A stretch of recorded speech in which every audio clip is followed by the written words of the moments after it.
Olá, meus queridos irmãos, a paz do nosso Senhor e Salvador Jesus Cristo, seja muito bem-vindo uma vez mais ao nosso canal EBD, Simples e Prática. Hoje nós estudaremos a lição de número 10, estamos ainda na revista da CPAD, lição de número 10 que tem por título O Plano de Livramento e o Papel de Esther.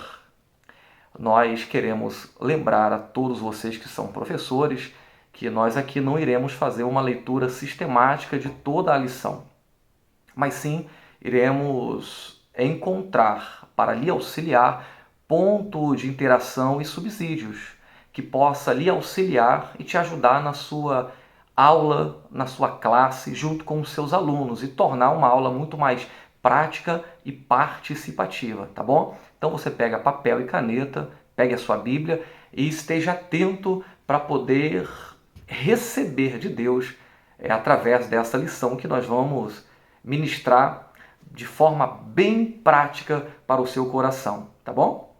Então vamos lá. No seu texto áureo, e tenha atenção porque a partir do texto áureo nós já temos algumas coisas para poder compartilhar com você e te ajudar na sua lição. No texto áureo diz assim: porque desde a antiguidade não se ouviu, nem com ouvidos se percebeu, nem com os olhos se viu um Deus além de ti, que trabalha para aquele que nele espera. Livro de Isaías, capítulo 64, verso de número 4. É muito importante você se atentar desde o texto áureo, porque se você tiver uma visão espiritual e bem pragmática acerca deste texto, a gente já encontra aqui muitos segredos e subsídios para poder tratar junto com os seus alunos. Lembrando que é muito importante você permitir e provocar o desejo dos seus alunos participarem da sua aula, tá bom? Isso não é nenhum erro. Aluno levantando a mão, querendo participar, parabéns para você. Isso significa que a sua aula está sendo produtiva, ok? Então no texto áureo você já pode anotar e tratar com seus alunos o seguinte: olha, o texto está dizendo sobre um dos maiores segredos de um bom relacionamento entre alguém, entre o homem e Deus. Então o maior segredo desse relacionamento é a confiança. Não só entre o homem e Deus, entre as pessoas. O maior segredo de um bom relacionamento é o quê? É a confiança. Então, veja o que diz aqui.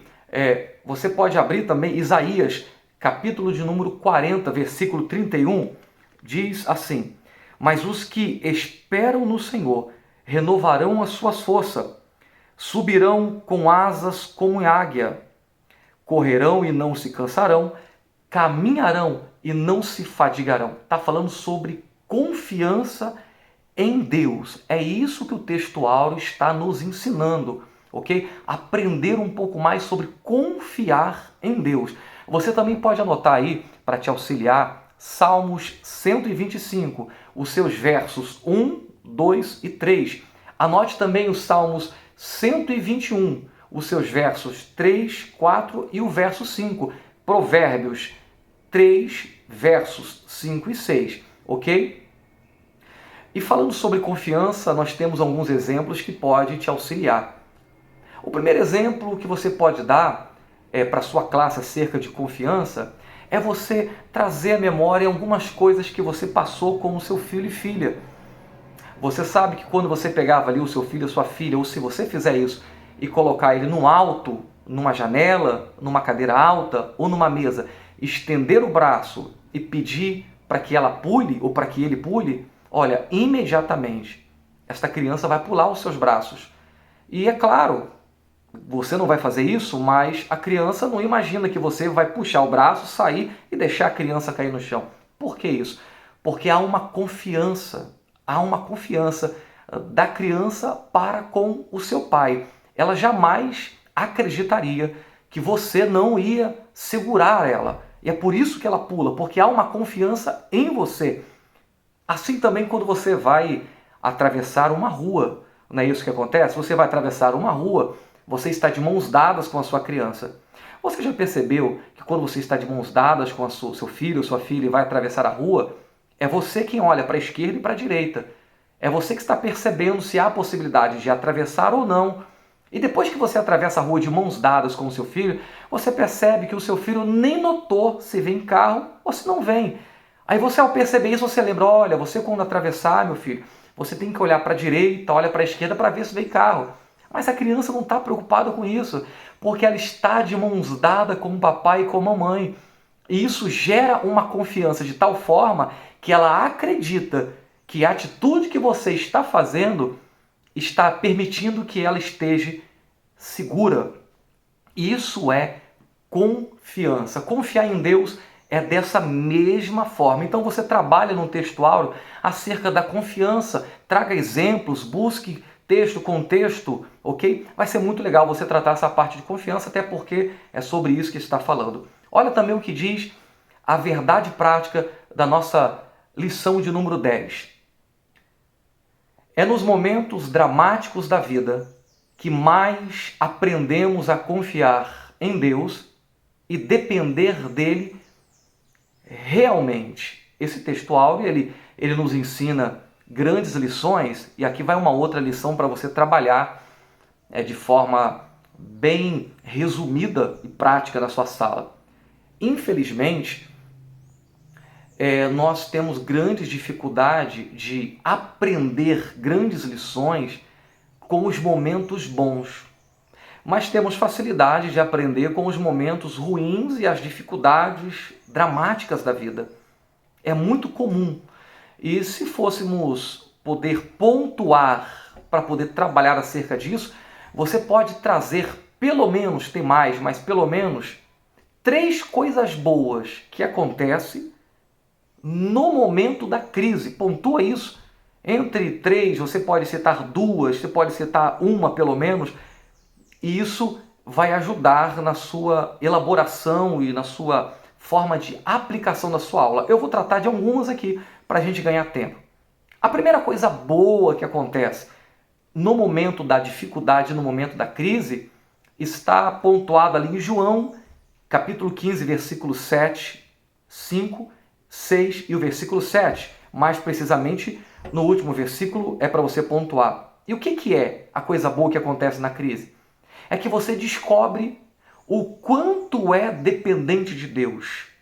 Trabalhe isso acerca da verdade prática e você mostre isso para os seus alunos, que o momento de crise revela quem nós somos de verdade, a nossa estrutura, e a gente percebe quanto somos pequenos, frágeis e dependentes de Deus. E esse texto que eu falei, você vai poder citar, pedir os alunos para ler, e no final dele diz assim, olha, porque sem mim, diz Jesus Cristo, sem mim nada podereis fazer. Então esse texto ele é muito bom para tratar acerca disso. E em segundo plano, a segunda coisa boa, eu vou parar na segunda coisa boa que acontece no momento da crise para você pontuar, é o relacionamento íntimo com Deus. Ele amplia, aumenta, ele cria mais robustez. Então, o momento da crise, ele vai permitir que você se aproxime mais de Deus e não ao contrário disso. Você pode abrir no livro de Hebreus, capítulo de número 4, versículo de número 16, diz assim a poderosa palavra do Senhor. Eu estou com a Bíblia aqui aberta e vou ler para você. Versículo 16 diz assim: cheguemos, pois, com confiança ao trono da graça, para que possamos alcançar misericórdia e achar graça, a fim de sermos ajudados por Deus em tempo de crise ou em tempo oportuno. Que texto maravilhoso! Então a crise, a dificuldade, ela não serve apenas para poder te levar do fundo do poço, como muita gente imagina. Mas a crise e a dificuldade, ela permite, no mínimo, pelo menos, essas 2 coisas abençoadas. A primeira é revelar o quanto você é dependente de Deus. A segunda, estreitar um relacionamento e lhe permitir que você trate com Deus de uma forma mais íntima. Ainda dentro da verdade prática, eu só quero te lembrar que são os momentos de crise e os momentos mais difíceis é que você possivelmente teve as maiores e mais profundas experiências com Deus. Lembre disso. As maiores e mais profundas experiências com Deus você teve possivelmente no momento de crise. Romanos capítulo 5, versículo 3, 4 e 5. Primeiro livro dos Reis, capítulo 20, o verso 28. É aquele famoso texto que nos ensina que Deus está em todos os momentos da nossa vida, e o próprio Senhor Deus resume dizendo: eu sou Deus dos montes, mas também sou Deus dos vales. Ele está dizendo: eu sou o teu Deus nos momentos bons, quando você me busca, mas também serei o seu Deus no vale, na adversidade, na prova e na luta, se você me buscar e acreditar em mim. Quantas lições nós já estamos aprendendo aqui. Se essa lição está sendo bênção para a sua vida, eu quero te pedir que você dá um joinha, dá um like, isso vai nos ajudar aqui nesse grande projeto. Você curta, compartilhe este vídeo aqui no nosso canal e se inscreva. Será uma bênção e vai nos ajudar a prosperar com esse canal, se for bênção para a sua vida. Agora nós vamos aprender algumas lições poderosas que está contida dentre todo o decorrer da nossa lição. E vamos agora para o tópico 1 da lição, que tem 3 subtópicos muito profundos. E nós iremos ler esse subtópico para poder melhor aprimorar esta aula e para que você possa encontrar subsídios, ok? Ponto de discussão dentro da sala, no bom sentido da palavra, para que seus alunos sintam desejo de participar. Vamos lá? Então, meus queridos irmãos, tópico 1 da nossa lição, ele diz o seguinte: o perigoso plano e o temor de Esther. Contém pelo menos 3 subtópicos. Os 3 subtópicos, a começar pelo primeiro, diz assim: lamento, choro e compadecimento. Subtópico 2, um obstáculo real. Subtópico 3, autoritarismo e morte. Então nós vamos pegar aqui todos esses 3 subtópicos e tratar em uma mesma linha de raciocínio. E a primeira coisa que eu quero lhe passar acerca destes 3 subtópicos aqui é sobre a atitude nada convencional de Mardoqueu. E é claro, Mardoqueu, ele fica sabendo do plano ardiloso e maligno de Hamã.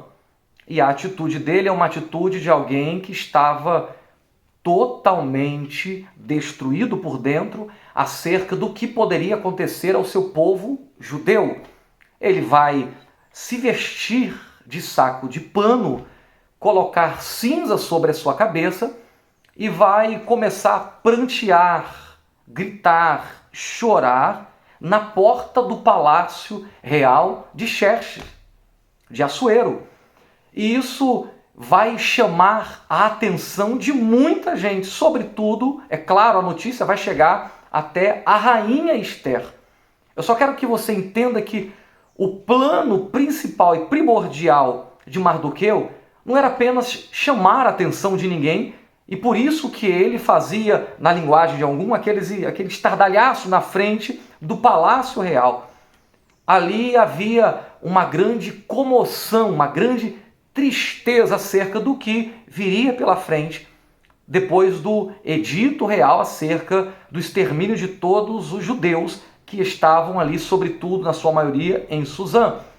Então ele vai chamar a atenção de todo mundo, mas pelo menos por 2 razões. Primeiro, acerca do lamento e o desgosto de ver o que a sua nação, o seu povo de origem, iria sofrer. E em segundo plano, claro, também chamar a atenção de Esther. E era também muito importante que isso acontecesse, até pelo fato do posicionamento e o lugar em que ela estava ali, que era uma rainha, já estava dentro do palácio e tinha, sobretudo, uma honra de rainha e contato com rei Assuero. Olha o que diz o final do subtópico 1. Diz o seguinte: compartilhar os nossos sentimentos com as pessoas certas é necessário e nos faz bem. Romanos capítulo 12, versículo 15. Em um momento de profunda agonia, Jesus abriu o seu coração e rogou aos seus discípulos que não o deixassem só. Você também pode anotar Romanos capítulo 12, versículo 13, versículo 14 e versículo 15, vai falar acerca disso. O problema que nós temos que tratar nisso aqui, e você pode tratar dentro da sala de aula, você pode também guardar essas lições para você que dá aula vai tratar com seus alunos e você que não é professor vai servir de conhecimento para a tua vida e edificação para a tua alma, é o cuidado que nós precisamos ter para não confundir a quem nós vamos relatar os nossos problemas. Não é comum. Isso tem sido um dos graves problemas de desavença dentro das igrejas. Quantas pessoas não têm saído de igrejas, têm se desgastado, têm criado choque dentro das igrejas por coisas, fatos, histórias, sentimentos, problemas que ela desejou abrir para alguém que achava que era de confiança. Então é importante termos muito cuidado para quem contamos os nossos segredos. É muito bom ter alguém de confiança, mas se não tem, conte apenas para Deus, leva isto em oração e Deus é poderoso para cuidar deste fato. Olha o que diz Mateus, capítulo de número 7, versículo de número 21 e 23, vai nos trazer uma lição para nós que pensamos que todo mundo que esteja dentro de uma igreja é santo ou é de confiança. Nem sempre, ok? Nem sempre quem está dentro de uma igreja merece a sua confiança para que você possa abrir assuntos importantes da sua vida íntima, sobretudo. Mateus capítulo 7, versículo de número 21 a 23 diz: porque nem todos que me dizem Senhor, Senhor, entrará no reino dos céus, mas aquele que faz a vontade do meu Pai que está nos céus. Aquele que faz a vontade de Deus, sim, este merece a sua confiança. São aqueles que podemos relatar problemas que fazem parte da nossa vida, da qual precisamos de contar com o apoio dele, ok? Fique com essa lição que contém no tópico 1 e que abrange todos os 3 subtópicos, ok? E agora nós vamos para o tópico 2 que contém na lição. Vamos para o tópico 2 e vermos o que Deus tem para nos dizer. Muito bem. O tópico 2 da lição com também 3 subtópicos. O tópico 2 diz assim, olha, Mardoqueu convence Esther. Esse é o tópico 2. Contém 3 subtópicos. O primeiro subtópico diz assim, confiando na providência divina. 2. Primeiro Deus, depois o homem. 3. Confiar em Deus não é tentá-lo. Confiar na providência divina, primeiro Deus, depois o homem, confiar em Deus não é tentá-lo. Após ela ouvir o pedido de Mardoqueu, a solicitação desesperada de Mardoqueu, para que ela pudesse ir ao rei Assuero e interceder pelo seu povo, Esther vai tomar uma atitude que possivelmente nem ele esperava. Ela vai dar uma recuada e vai expor as suas negativas. Ela diz que seria complicado para ela, praticamente impossível. E isso tem, de uma certa forma, embaseamento no que ela estava dizendo. Por quê? A solicitação de Mardoqueu é para que ela pudesse ir à presença do rei. E isso seria um grave perigo para ela, até mesmo um perigo de vida. Se Esther se aproximasse do trono, do palácio, do pátio real do rei Xerxes de Assuero, ela corria risco de morte, a não ser que, por graça do rei, ele estendesse o seu cetro de ouro. E estendendo o seu cetro de ouro, a graça e misericórdia dele significava vida naquele momento. E existia uma lei naquele lugar, uma lei real em que todos que entrassem no pátio real de Assuero seria ou receberia pena de morte, porque aquela região do palácio, que é o pátio real, era um lugar que deixava o rei exposto demais. Todo mundo que entrasse naquele setor, naquela região, próximo ao seu trono, encontrava o rei exposto. E isso significava perigo eminente de vida para o rei Assuero. Então, existia esse dito real, esta lei real, que se alguém se aproximasse daquela região aonde Ester teria que ir para interceder pelo seu povo, corria risco de vida.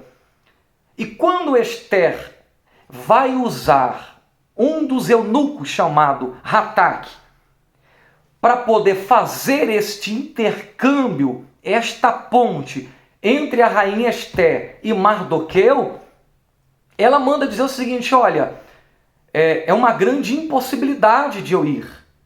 Se eu for, eu vou correr risco de vida, poderia morrer. E a minha impossibilidade é que a última vez que eu estive na presença do rei já faz 30 dias. Então imagina se eu entrar na presença do rei, possivelmente eu vou morrer. Só que Mardoqueu, ele insiste na sua mensagem, usando este oportuno eunuco, Hatak, que estava a serviço de Ester, e manda mensagem para Ester dizendo o seguinte: olha, a oportunidade que foi lhe dada para estar ali é única. E outra coisa, não confie apenas no seu cargo, mas sim na sua missão que Deus lhe deu. A oportunidade é única. Se ela não aproveitar esta oportunidade aonde Deus colocou ela, possivelmente tanto ela como todos os judeus futuramente serão aniquilados. E a mensagem chega para a rainha Ester desta forma. Ela vai se conscientizar através da palavra de Mardoqueu que ela não tinha outra saída a não ser recorrer à sua coragem. E Mardoqueu vai ensinar pelo menos 2 lições à rainha Ester. A primeira lição é confiar na providência divina e não cargo que ela carrega sobre os seus ombros. Porque esta é uma grande verdade. Tem pessoas que confiam mais no seu cargo do que na providência divina. Segundo, no próprio versículo de número 4, versículo 12, capítulo de número 4, a outra lição profunda para você tratar isso na sala, ou para você guardar isso a nível de edificação para a sua vida, é que ninguém é insubstituível. Ou você aproveita a oportunidade aonde Deus lhe colocou para fazer a obra e faça completamente, ou você vai aprender a dura lição que você não é insubstituível. E no versículo 12 ele vai revelar isso para ela: olha, se de todos tu te calares, socorro de outra parte virá. É o que está nessa lição através deste grande ensinamento. Ou você revela coragem e aproveita a oportunidade que você está tendo no lugar em que Deus lhe colocou, e você usa o posicionamento que Deus te deu para ajudar e honrar o seu povo, ou Deus lhe arranca dali, mas socorro de outra parte virá, porque ninguém é insubstituível. E no momento de tomar decisões, esta é uma terceira lição de Mardoqueu, no momento de você tomar decisões, é importante não agir de covardia. No momento de tomar decisões, não é momento de agir de covardia. Provérbios 24, verso 10, diz assim: se te mostrares frouxo no dia da tua adversidade, a sua força será pequena. Então aproveita o lugar de destaque que Deus lhe deu para ser corajoso e honrar quem precisa de honra. E vamos agora ao tópico 3 e tratar dos 3 subtópicos, e nós assim partiremos para o ponto final desta lição. Então vamos ao tópico 3, que também é muito importante, tem algumas lições profundas aqui. O tópico 3 diz assim: o plano de Esther. O plano. Vamos ao tópico 3, que também é muito importante. O plano. Esther entra à presença do rei e propõe um banquete. Esse é o tema do tópico 3 e tem 3 subtópicos. Os 3 subtópicos, o primeiro diz assim: prudência, preparação e ação. O 2, entendendo o cetro. O 3, em sintonia com Deus. Esses são os 3 subtópicos e nós vamos tratar de algumas lições que são bênçãos para a nossa vida, e eu já vou trazer aqui para a nossa aula. É que ela propõe-se entrar na presença do rei para poder tratar do livramento para o seu povo judeu. Em primeiro ponto, eu quero que você entenda e anota isso, é que nós temos algumas pessoas importantes nesse cenário. E que se fôssemos perguntar para você, em primeiro plano você vai falar o seguinte: olha, pessoas importantes aqui, nós temos Mardoqueu, nós temos Esther, nós temos o próprio Assuero, nós temos o próprio Ramã, mas não. Se você olhar com um olhar mais profundo, você vai entender que, em primeiro plano, uma pessoa importante nessa fase de livramento que Esther, através do seu posicionamento corajoso, vai promover ao povo, ao seu povo, à sua nação, é esse eunuco chamado Hatak. Porque veja que ele faz um papel de intermediar esta conversa. Ele é um mensageiro do momento em que vai levar o conteúdo da mensagem de Mardoqueu para Esther, de Esther para Mardoqueu, e vice-versa. E o que eu aprendo é que este eunuco, ele leva na íntegra, sem colocar ou sem retirar nada da mensagem, nem de Mardoqueu para Esther, e nem de respostas de Esther para Mardoqueu. Então a mensagem, ela chega límpida, clara, e acima de tudo a mensagem chega verdadeira e sincera. E veja que papel profundo. Mardoqueu, ele pega a cópia da sentença, o edito de matança, de extermínio dos judeus, que foi edito e carimbado. Ele pega esta cópia e entrega a este homem chamado Hatak, que é o eunuco do palácio, e isso vai ser entregue à rainha Esther. Imagina se ele recebe esta informação que era sigilosa e leva de uma forma ou de outra ao conhecimento do rei. Imagina o problema que isto ia gerar. Mas ele se mostra de confiança. E ele exerce um papel muito profundo, muito importante e muito sincero. E ele entrega todas as notícias e informações verdadeiramente, tanto para Mardoqueu quanto para Esther. E o segundo eu já vou falar quem é, e você vai entender que lição profunda. Mas olha aqui o que nós temos para tratar aqui. Antes da rainha Esther entrar na presença do rei Assuero, ela vai tomar algumas atitudes que é muito importante. Uma atitude que vai chamar a atenção do rei para estender o cetro de aprovação. A primeira, ela vai solicitar a Mardoqueu que faça uma consagração, um jejum entre todo o povo judeu, em todas as províncias, sobretudo em Suzã, pela vida dela, porque ela vai na presença do rei, ela vai se arriscar, sua vida está em risco para dar livramento a toda a sua nação. Existia um propósito maior, um bem maior. Então ela vai solicitar que todo o povo faça um jejum. E ela leva essa mensagem. Então a primeira lição que eu aprendo é que antes de ela entrar na presença do rei, o rei, quando olhar para ela, ela vai estar consagrada e com propósito. É importante que você frise isto. Não dá para entrar na presença do rei de qualquer maneira. Há uma necessidade de ter, primeiro, propósito, segundo, consagração específica para a causa. E aqui vai a segunda pessoa que eu encontro importante que a gente não enxerga. São as mulheres que trabalham em favor de Esther e que acompanham Esther, lhe auxiliando para todos os lugares.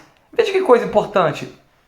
Esther vai dizer assim, olha, diga para toda a nação se consagrar, jejuarem, porque eu e as minhas mulheres, as minhas moças, faremos a mesma coisa. Olha que coisa impressionante.